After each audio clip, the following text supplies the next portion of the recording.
This is going to be epic content, he bragged, already imagining the viral fame that would come from publicly destroying Maya's reputation. Finally going to show everyone what happens when pretenders try to play with real soldiers. His confidence was absolute, his conviction unshakable, his blindness to the true nature of his target complete. That night, Maya sat alone in her quarters, holding the photograph of 26 faces that had haunted her dreams for 4 years. She traced each face with her finger, remembering names and voices and final moments that no one else would ever know.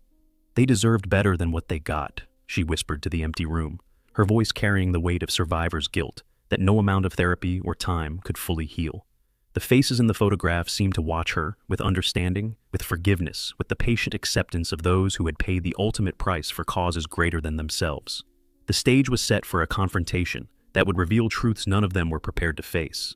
Jake Morrison's arrogance was about to collide with a reality that would shatter his assumptions about strength, about sacrifice, about the true meaning of service. Maya Stanley's silence was about to be broken by forces beyond her control, and the revelation would transform not just her relationship with Bravo Squad, but their understanding of what it meant to be a soldier. What happened to those 26 soldiers in the photo? At BD Stories, we uncover the darkest military secrets. Type Widow if you think you know what Widow 27 really means.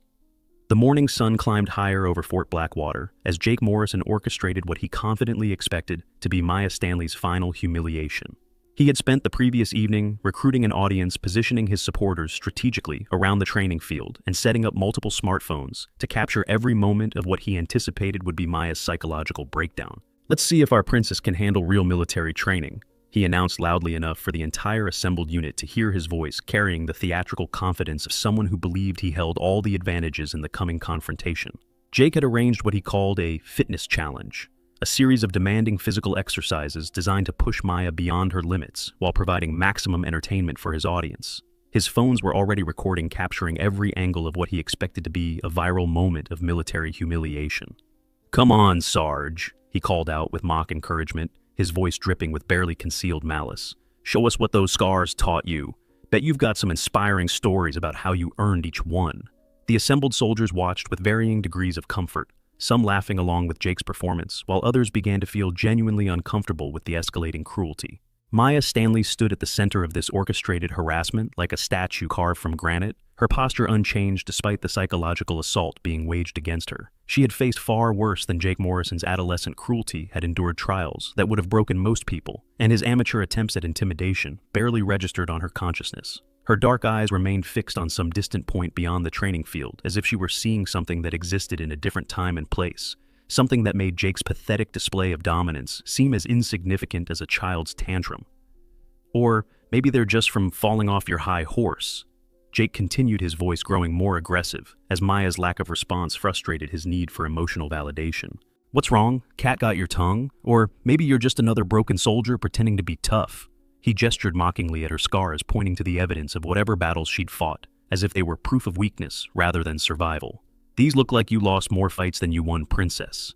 Maybe it's time to admit you don't belong here with real soldiers." The mockery reached its peak when Jake decided to reference the whispered name that had been circulating through certain military circles. "That's what some people call you, right, Widow 27? His voice carried the dismissive tone of someone who had heard rumors but understood nothing about their significance. "Sounds made up to me like some comic book character. What's next? You gonna tell us you're a superhero? Maybe you've got some secret powers hidden under all that damaged goods packaging."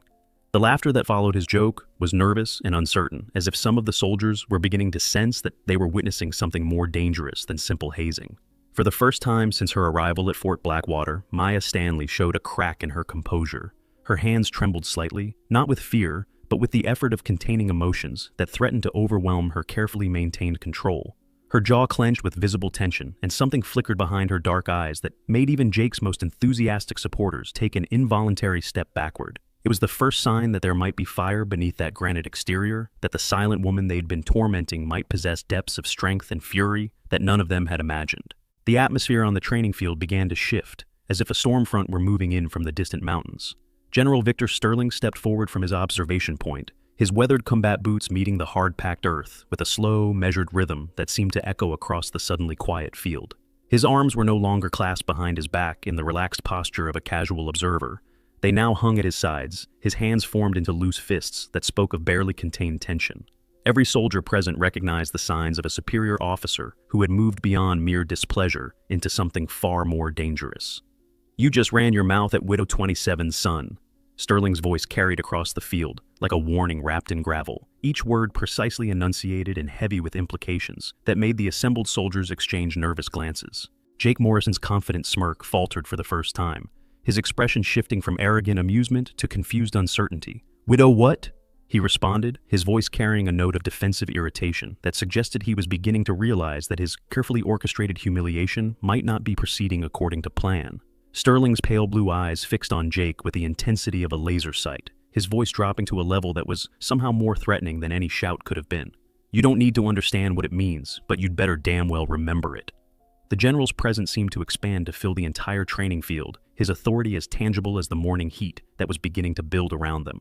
Behind Maya, one of the older instructors slowly came to attention, not because military protocol demanded it, but because something deep in his military soul recognized that he was in the presence of someone who had earned such respect through blood and sacrifice.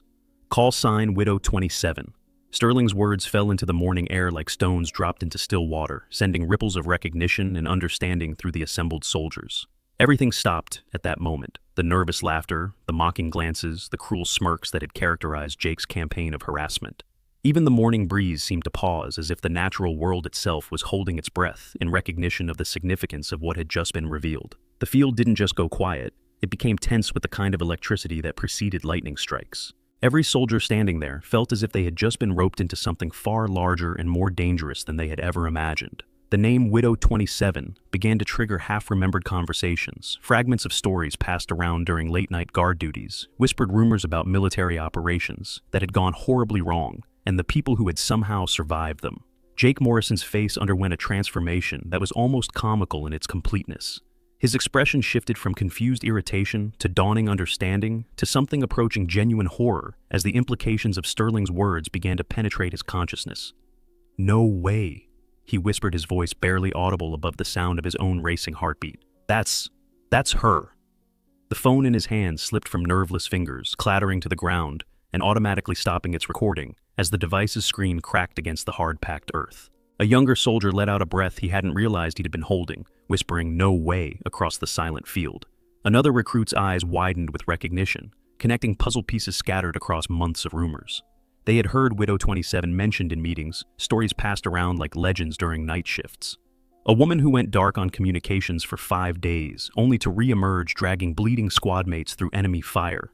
One soldier whispered to another, his voice carrying the hushed tones reserved for discussing the supernatural. But that was supposed to be a legend and exaggeration. It wasn't supposed to be this woman, this bruised, silent figure standing in front of us with dust in her hair and blood still crusted on her collar.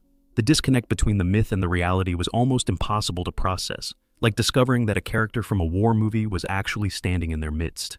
Widow 27 wasn't just a soldier, she was a legend, a name whispered when talking about the worst deployment nightmares that could befall a military unit. She represented the kind of courage and sacrifice that most soldiers only read about in after-action reports, the kind of heroism that seemed too extraordinary to be real. But here she was standing before them, in flesh and blood, her scars telling stories that none of them had been wise enough to read correctly. Sterling stopped just a few feet from Jake Morrison, looking him over with the cold assessment of a predator evaluating prey. "You don't need to understand what it means," he repeated, his voice carrying the weight of absolute authority, "but you'd better damn well remember it." Behind Maya, the older instructor maintained his position of attention, his military bearing serving as a visible reminder that some forms of respect couldn't be commanded. They had to be earned through actions that transcended normal human experience. For the first time since her arrival at Fort Blackwater, Maya Stanley was no longer standing alone. The shift in the formation was subtle but unmistakable, a recognition that rippled through the assembled soldiers like a wave transforming their understanding of who she was and what she represented.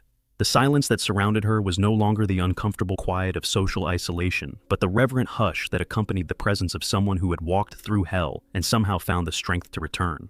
Jake Morrison's world had just been turned upside down by the revelation that his target was not a broken soldier seeking to prove herself, but a military legend whose reputation had been earned through sacrifice and heroism that he couldn't begin to comprehend. His carefully orchestrated campaign of humiliation had not only failed, it had exposed him as someone who attacked heroes without understanding what heroism actually meant.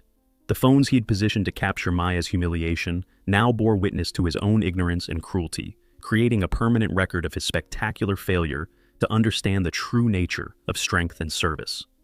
The morning sun climbed higher over Fort Blackwater as the assembled soldiers began to grasp the magnitude of what they had witnessed.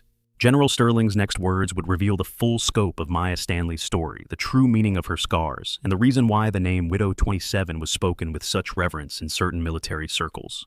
What horror did Maya survive that earned her the name Widow 27 type Ghost, if you think Operation Ghostline was a massacre? General Victor Sterling's weathered face carried the weight of memories that most people would spend a lifetime trying to forget. His pale blue eyes swept across the assembled soldiers of Bravo Squad, taking in their confused expressions and dawning awareness that they had stumbled into something far beyond their understanding.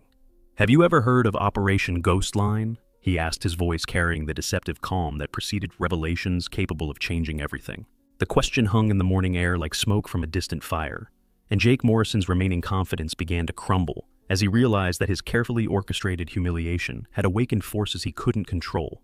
4 years ago, Sterling continued his voice, maintaining that dangerous calm that made every soldier present lean forward despite their desire to retreat. A 7-person team was sent on a mission in enemy territory, cold, dangerous mountain terrain where the temperature dropped below freezing, even in summer, where the wind could cut through military-grade gear like it was tissue paper. They were sent to check on a weapons location that our intelligence suggested was being used to supply insurgent forces throughout the region. The general paused not for dramatic effect, but because saying these words still extracted a price from him that most people would never understand. What should have taken 2 days turned into 8 days of hell. Sterling's voice carried the weight of absolute authority, the kind of certainty that came from reading classified reports and debriefing the sole survivor of a military disaster. Not because of equipment failure or communication breakdowns, but because sometimes the enemy is smarter than our intelligence reports suggest, and sometimes good soldiers walk into situations that no amount of training can prepare them for. A few of the younger recruits shifted uncomfortably, beginning to understand that they were about to hear a story that would challenge their assumptions about military service and the true cost of serving their country. The general's gaze found Maya Stanley, who stood motionless at the center of the formation, her face carrying the blank expression of someone who had learned to disconnect from memories too painful to process while conscious. "They were ambushed on day 2. Sterling continued, his voice growing harder with each word. 2 soldiers gone instantly, killed before they even knew they were under attack. Professional marksmen using military-grade equipment, positioned perfectly to turn what should have been a routine reconnaissance mission into a killing field." The wind picked up slightly, carrying the scent of dust and heat across the training field, but none of the assembled soldiers moved or spoke. One more soldier bled out before sunrise. Sterling's recitation continued with the mechanical precision of someone reading from an official report, though everyone present understood that the emotional weight behind these words was anything but mechanical. Took a round through the femoral artery and couldn't be stabilized with the medical supplies they were carrying. Died calling for his mother, while his teammates tried everything they knew to save him. The general's pause allowed the implications of that loss to settle over the assembled soldiers, driving home the reality that military service sometimes demanded the ultimate sacrifice from people barely old enough to vote. One soldier simply vanished during the firefight, never recovered, never found, never accounted for. Maybe captured, maybe killed, maybe lost in terrain so dangerous that his body will never be found. His family still doesn't know what happened to their son. Sterling's voice carried the weight of countless similar stories, the accumulated grief of a career spent sending young people into harm's way, and sometimes failing to bring them home. That left 3 soldiers cut off from support, surrounded by enemies who knew the terrain better than they did, facing 8 days of survival in conditions that would challenge experienced mountaineers. The general's eyes returned to Maya, whose composure remained intact despite the emotional minefield he was navigating. One soldier had metal pieces stuck deep in his chest from an improvised explosive device. Shrapnel that made every breath a struggle, every movement a risk of internal bleeding. He could barely walk, couldn't carry his own equipment, and required constant medical attention just to stay conscious. Another soldier, their radio operator, was knocked unconscious by the blast and remained in and out of consciousness for days, unable to communicate with base or coordinate rescue efforts. And Maya Stanley, Sterling's voice carried a new note of respect as he spoke her name, was shot through the leg during the initial ambush. 2 broken ribs from the explosion, no medical supplies beyond basic first aid, no pain medication stronger than what you'd find in a civilian medicine cabinet. Just 12 miles of frozen hell between her and the possibility of getting her teammates to safety.